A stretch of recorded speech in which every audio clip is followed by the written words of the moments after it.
Hey folks, I'm back with another video.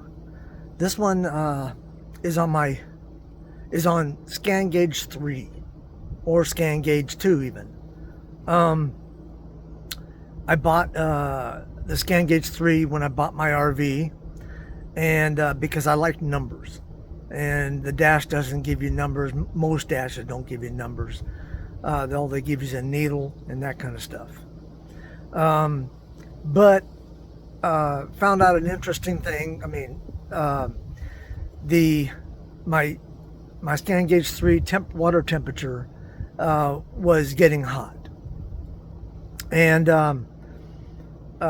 so I took it in the shop a couple times, and changing part, radiator, fan clutch, temp sensor, that kind of stuff.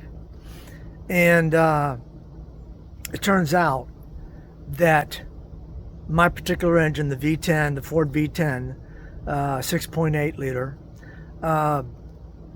at least my engine anyhow, doesn't have a sensor for the water. It has a sensor for, there's a sensor for the cylinder temperature, but not for water temperature. And when it goes into the computer, the vehicle computer, I'm not sure. I think there's a conversion that goes into the temperature, water temperature on the gauge. Let me show you.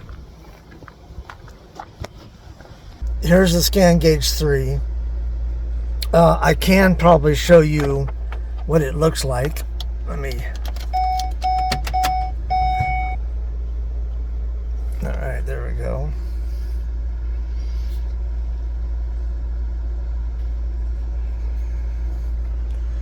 And okay, there it is.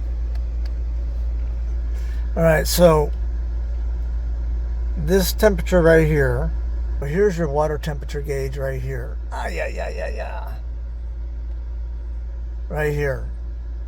And the way I'm understanding this is that the vehicle computer has a calculation in it, or whatever you want, software in it, that converts the cylinder temperature into water temperature. I think. I'm not positive. I don't ever go by that gauge. I always went by this gauge. And every time I go by this gauge, it shows that the engine is running hot. As a matter of fact, it's actually got up to 235 when I was climbing a hill one time, which is really high. So then what my mechanic suggested I do was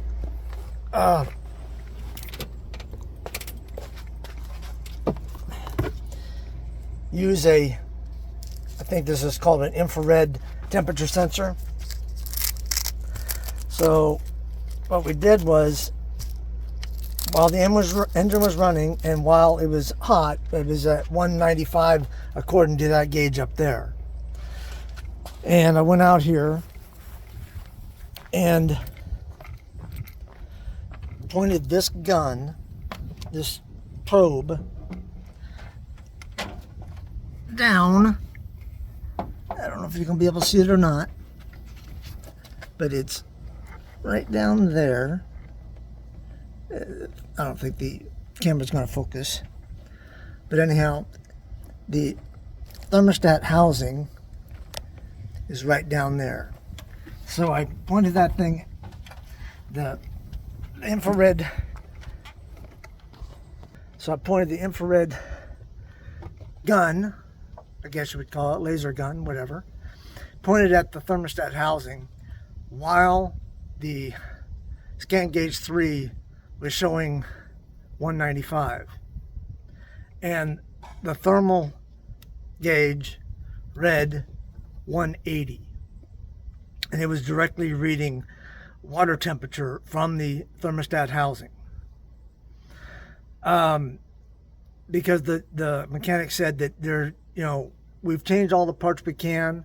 There's something else going on. And that's when we figured out that the ScanGauge 3 and ScanGauge 2, because the ScanGauge sent me another gauge, a ScanGauge 3, another ScanGauge 3, and a ScanGauge 2. Both of them read the same thing as my original one that read just reading 195. So we determined that it was the gauge, but it's not reading incorrectly from my understanding. It's reading, it just can't separate the two. That's not right either. It's reading, since I only have one temperature sensor on this vehicle. Let me start over.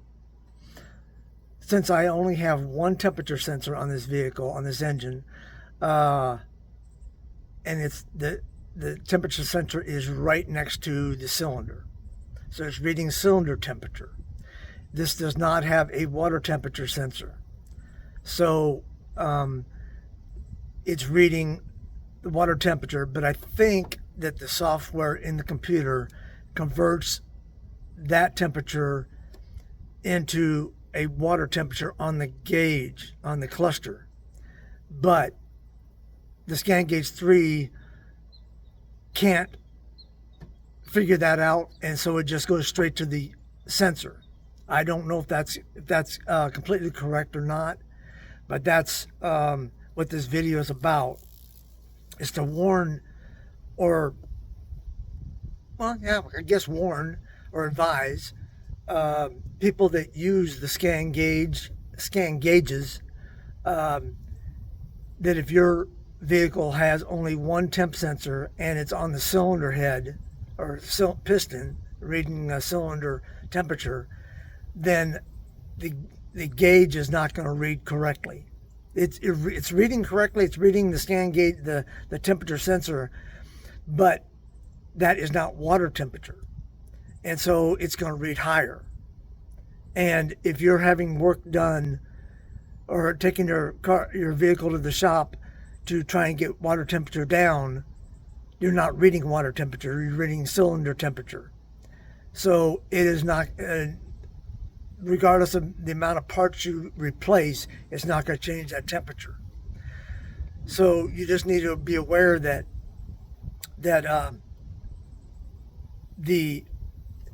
basically you need to install a secondary sensor and gauge to read the water temperature correctly.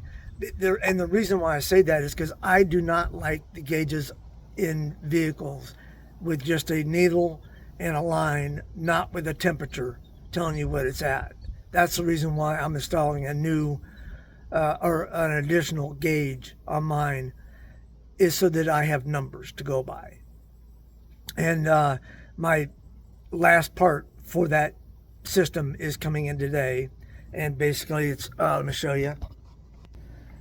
So basically it's going to be we're going to down further on this line, we're going to cut the line in half, and I'll have a picture in the screen. And what you do is you put a sleeve in the hose. That's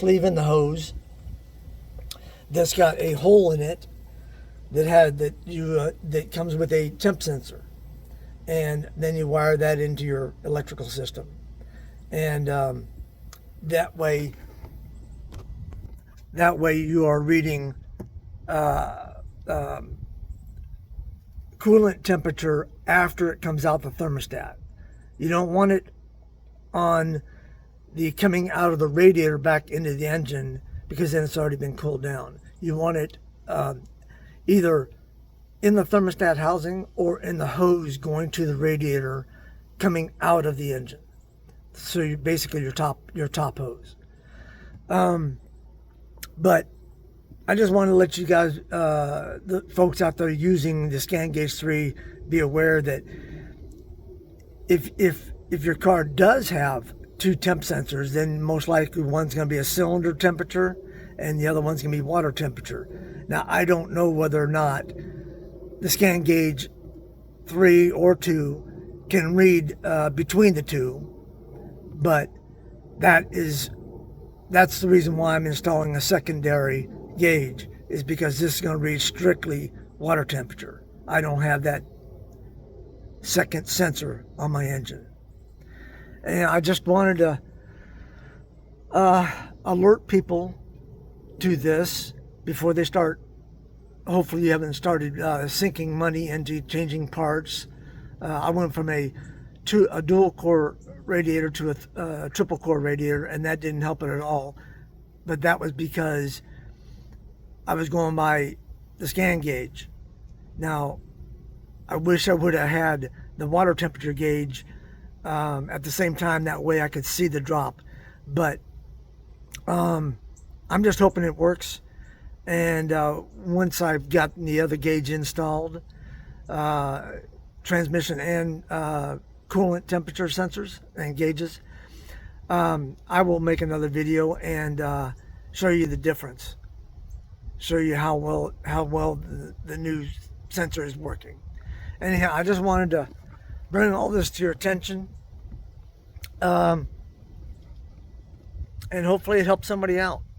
Also, just wanted to say, hey, I finally made it to 1,000 subscribers, and I have you guys to thank for that. Possibly me too, making better videos.